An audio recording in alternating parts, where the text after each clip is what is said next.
harus ada dalam diri kita untuk mendukung kesuksesan. Jadi hampir rata-rata orang-orang yang sukses itu memiliki 5 skill ini yang harus ada pada diri kita.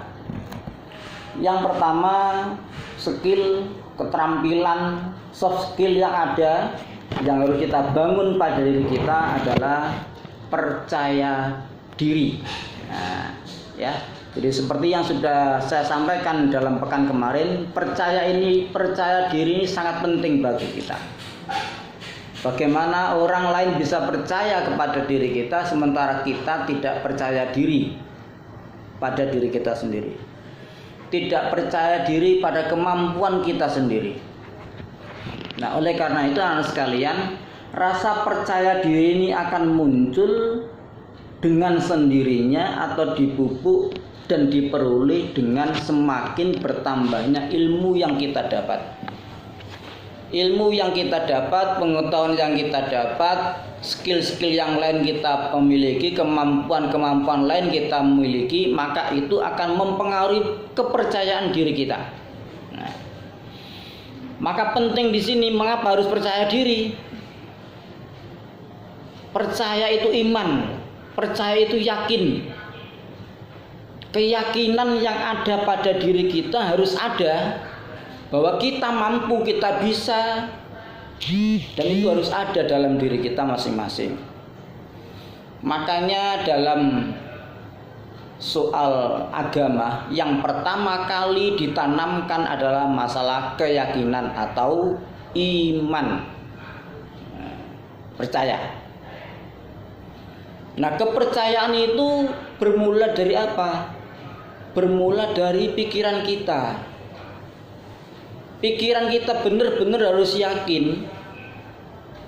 Mindset yang ada di otak kita, kita rangsang, kita mindset, kita arahkan bahwa kita bisa, kita mampu. Nah, makanya kalau anak-anak mungkin yang punya Facebook, mesti ketika buka beranda mesti ada pertanyaan, apa yang Anda pikirkan? Ini penting, karena dari apa yang kita pikirkan maka akan menjadi ucapan dan menjadi tindakan, menjadi habit bagi kita semuanya. Skill pertama, percaya diri dulu. Jadi anak-anak harus percaya diri. Percaya diri itu tidak dipengaruhi oleh karena sekolahnya yang favorit, karena sekolahnya yang bayarnya di atas 5 juta, tidak. Tetapi kepercayaan diri itu ada pada diri kita masing-masing. Bagaimana kita menumbuhkan percaya diri itu dengan menambah wawasan yang lebih banyak, menambah ilmu yang lebih banyak, pengalaman yang lebih banyak, dan skill-skill yang lain atau kemampuan-kemampuan yang lain, sehingga hal itu akan memupuk rasa percaya diri kita. Yang kedua, anak sekalian, kemampuan yang harus ada pada diri kita, yang harus kita senantiasa pupuk adalah kemampuan untuk menjadi pendengar yang baik. Nah, menjadi pendengar yang baik. Ini penting. Allah Subhanahu wa taala menciptakan kita semuanya dengan memberikan bekal yang beberapa bulan yang lalu ada potensi-potensi yang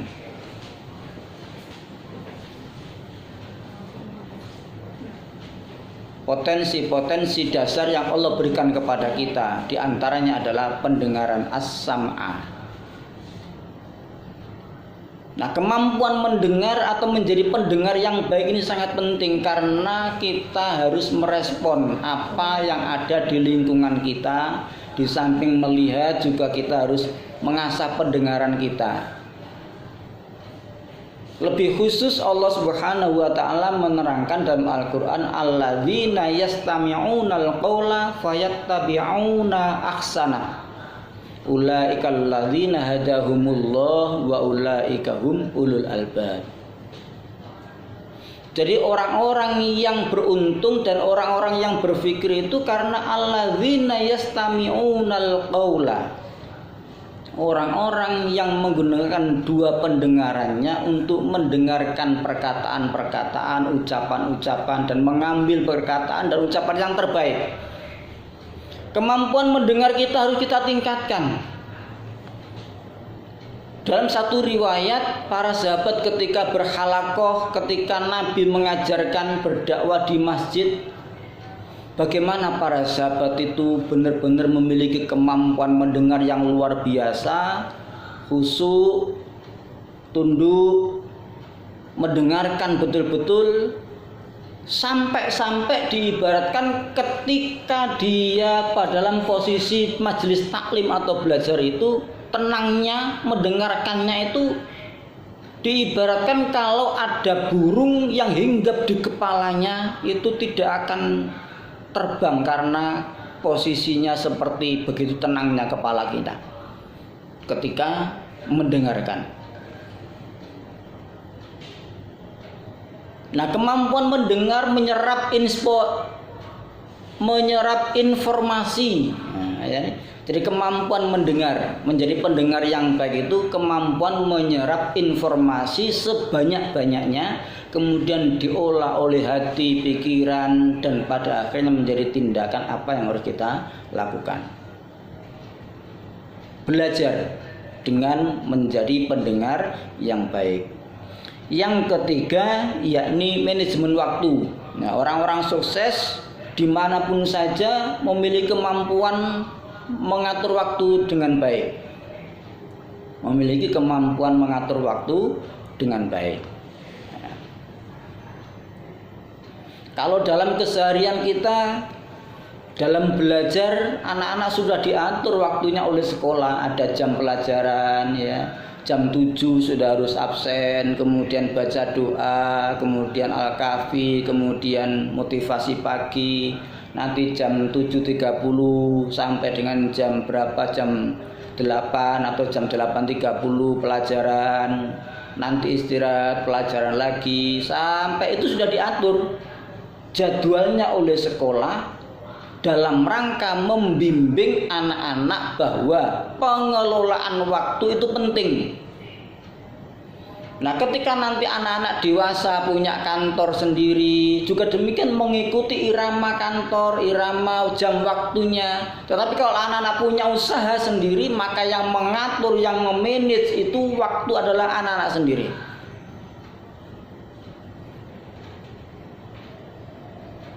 Ini pentingnya tentang manajemen waktu. Kita bisa banyak belajar. Toko-toko yang laris itu bukanya yang pagi-pagi, habis subuh buka, itu biasanya lebih ramai dibanding dengan yang bukanya nanti nunggu jam 9 baru buka, habis subuh tidur lagi, tutup rezekinya. Karena waktu subuh sampai dengan matahari terbit itu malaikat sedang membagi-bagi rezeki. Nah, kalau sedang saat bagi rezeki kok tidur tidak kemana rezeki. Pada waktu subuh itulah dua malaikat pergantian siang dan malam, atau pagi dan malam bergantian, dua malaikat berdoa dengan doa yang berbeda. Yang pertama berdoa, ya Allah, berikanlah tambah sebanyak-banyaknya rezeki kepada orang-orang yang menginfakkan hartanya, mensedekahkan hartanya. Yang satu berdoa, ya Allah, hancurkanlah, kurangilah, sirnakanlah rezeki orang-orang yang pelit, yang bakhil.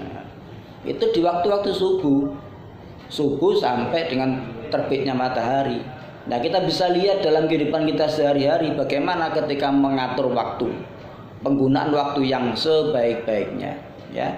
Nah, anak-anak dibiasakan mulai dari TK, SD, SMP, SMA itu diatur ketika sekolah, diatur jadwalnya, ya, hariannya seperti itu. Harapannya apa? Harapannya nanti kalau sudah terjun di masyarakat, anak-anak punya kehidupan sendiri, punya lapangan kerja sendiri atau di kantor, maka anak-anak juga bisa mengatur waktu dengan sebaik-baiknya.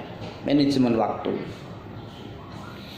Dan yang keempat adalah konsisten. Nah, konsisten itu teguh pendirian, dilakukan terus-menerus, ya. Dawam. Kata Nabi itu amal yang paling baik adalah amal yang dilakukan secara konsisten, terus-menerus. Khairul a'mali adwamuha wa in qalla.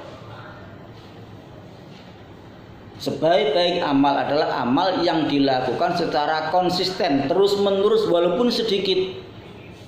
Demikian juga anak-anak harus dilatih belajar itu setiap malam belajar walaupun sedikit-sedikit, 10 menit, 15 menit, tapi setiap hari belajar. Jangan pakai sistem ketika ulangan saja belajarnya. Jadi hari ini, pagi ini, nanti sampai jam 12 anak-anak belajar apa, nanti malam dibuka kembali untuk mereview kembali apa yang diajarkan oleh ustaz-ustazah walaupun hanya 5 menit sampai 10 menit. Itu rutin dilakukan, itu jauh lebih baik, jauh lebih baik manfaatnya dan dampaknya, dan lebih dicintai oleh Allah dan Rasulnya dibanding dengan pekerjaan amal yang hanya dilakukan dalam waktu sehari kemudian setahun berikutnya tidak melakukan apa-apa. Sholat duha 2 rakaat tiap hari dilakukan lebih baik dibanding dengan sekali sholat duha langsung 12 rakaat kemudian tidak pernah sholat duha lagi. Nah, ini dalam rangka apa? Dalam rangka membiasakan, memupuk pembiasaan, menumbuhkan karakter. Demikian juga orang berdagang, orang usaha itu konsisten, tidak boleh putus asa. Sebulan kemudian putus asa, sudah tidak laku jualannya, nanti aku jualan yang lainnya, tidak boleh. Harus telaten, harus utun, harus konsisten dulu sampai benar-benar usaha kita dikenal. Ini dalam rangka awal-awal kan begitu misalnya, ya. Demikian juga ketika kita belajar. Batu itu akan tembus, akan berlubang, akan pecah kalau ditetesi terus-menerus oleh air hujan. Coba kita pernah perhatikan toh. Misalnya kita taruh batu yang besar kemudian di bawah talang, kalau ada aliran hujan itu lama-kelamaan akan pecah, akan lubang dengan tetesan-tetesan terus-menerus. Demikian juga dengan pentingnya kita konsisten dalam melakukan apapun. Yang kelima, yang terakhir adalah empati. Ya, empati. Ini skill yang harus kita bangun, yang harus dibutuhkan oleh setiap orang di kehidupan kita, empati. Empati itu rasa ikut merasakan apa yang orang lain rasakan. Misalnya kalau saya berkata kasar kepada orang itu, kita bisa bayangkan kalau kita tidak suka dikasari, ya berarti kita harus belajar bahwa kita tidak boleh mengasari orang lain. Kalau kita tersakiti oleh perbuatan orang lain, maka begitu pula kita belajar kita tidak boleh menyakiti orang lain. Itu empati ya. Empati, ikut merasakan apa yang dirasakan oleh orang lain.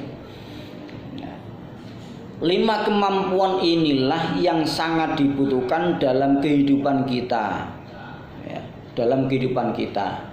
Dan itu belajar di alam, belajar di lingkungan, belajar bersama di lingkungan masyarakat, di sekolah. Yang tidak ada pelajaran langsung masalah konsisten, mapel konsisten tidak ada.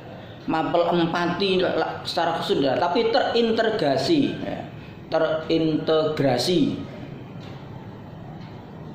dengan semua mapel, semua pelajaran yang disampaikan oleh ustaz-ustazah. Anak-anak sekalian, itu barangkali apa yang Pak Rohim sampaikan pada motivasi pagi ini. Harapannya kita semuanya menjadi orang-orang yang akan sukses dengan kemampuan-kemampuan skill, soft skill yang kita bangun dari pembiasaan, mulai dari apa yang kita pikirkan.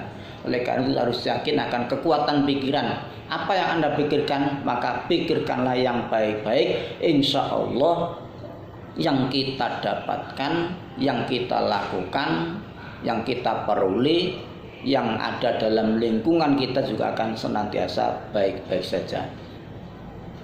Kurang lebihnya mohon maaf. Akhirnya kita berdoa, subhanakallahumma wa bihamdika asyhadu an la ilaha illa anta astaghfiruka wa atubu ilaik. Assalamualaikum warahmatullahi wabarakatuh. Waalaikumsalam warahmatullahi wabarakatuh.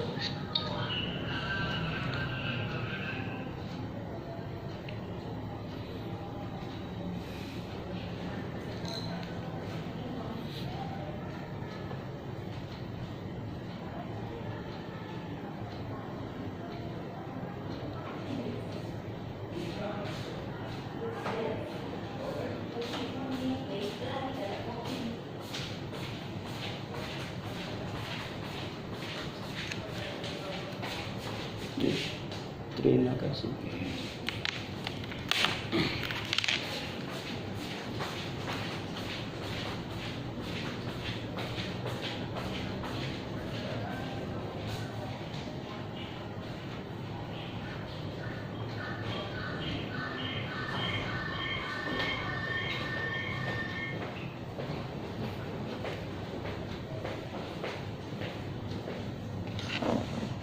Terima kasih.